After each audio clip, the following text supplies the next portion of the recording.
Adriatik Basanja barazim 2-2 këtu në kryeqytet me presidentin e Basanjës Emir Shimaj që e kemi parë shumë të tensionuar gjatë takimit. Ky barazim ju dori të kënaqur apo pretendonit më tepër?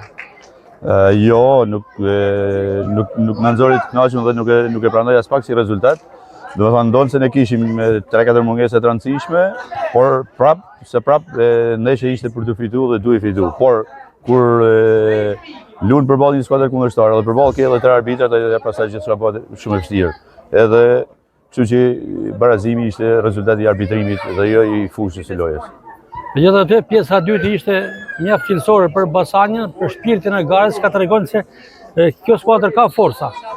Patjetër që Basanja ka forca, dhe prandaj nuk e pranoj këtë rezultat, domethënë sepse nuk është ky rezultat nuk është rezultati që ne presim, domethënë kemi pritshmëri krejt tjera, edhe shpresoj që të kapim ritmin sa më shpejt.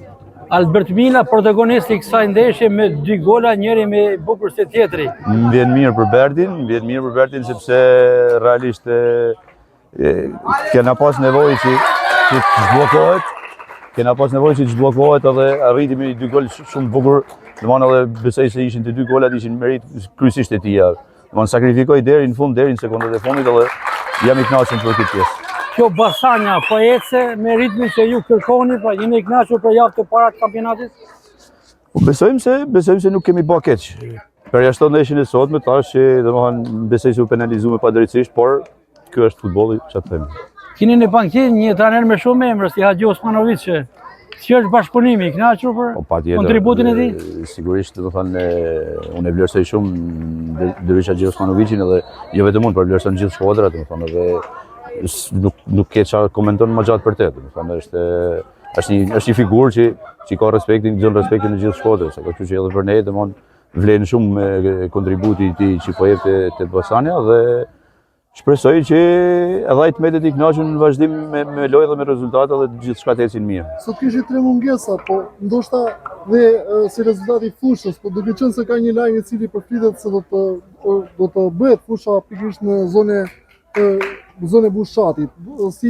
Çfarë po ndodh, domethënë ka diçka ndonjësi në lidhje me lajmin që është shpërndar për fushën? Do të thonë, janë vënu pak procedurat, pritshmëritë kanë qenë që në këtë moment të ishin në fazën e punimeve, por probleme burokratike besoj që kanë sjellë këtë vonesa, por shpresojmë që të zgjidhet edhe problemet dhe të fillojnë punimet dhe të ndërtojnë fushën. Javën e ardhshme është një super ndeshje, një derbi shkodran, Basanja Shiroka, cila fitoi sot ndaj naftetarit 1-0. Do të jetë një luftë e fortë, por edhe emocione nga të 2 kampet e tifozërive. Kjo është pjesa që unë e vlerësoj, domethënë edhe Shiroka ka bërë ekip të mirë, domethënë dhe besoj që ka për të bërë një ndeshje e bukur. Pastaj le të jalën fushë, domethënë futbolli prandaj është i bukur sepse ka të papritur, ka edhe ato zhvillime që nuk i parashikon dot në letër as në tavolinë. Po shpresoj që unë mendoj që ne kemi ekip më të mirë, por edhe Shiroka ka ekipin e mirë edhe duhet vlerësuar. Vjen të arritet të shpëtonin sezonin duke mbijetuar në kategorinë e dytë. A ka një objektiv Basanja këtë sezon? Do të thonë Basanja sezonin e kaluar mbijetoi fiks për këto probleme që hasëm edhe sot në fushën e lojës, sepse u dënuam shumë nga arbitrat edhe sezonin e shkuar. Kështu që nuk është sot hera e parë që i ndodh Basanjas. Këtë problem kemi pas edhe gjatë sezonit kaluar, shpresoj që të jetë e fundit dita sot me këtë probleme. President, ky 5-6 lojtarë të ri, në moshë 19 vjeça, 20 vjeça, 18 vjeça. Bravo qoftë, të urej suksese se të avash të vinë rritje. Si Marashi, si Puka, si Leka, ke shumë lojtarë që janë shumë të aftë për të ardhmen. Dhe me thënë, janë pozitive për ty, ke menu shumë për rinin. Bravo qoftë. I kënaqur?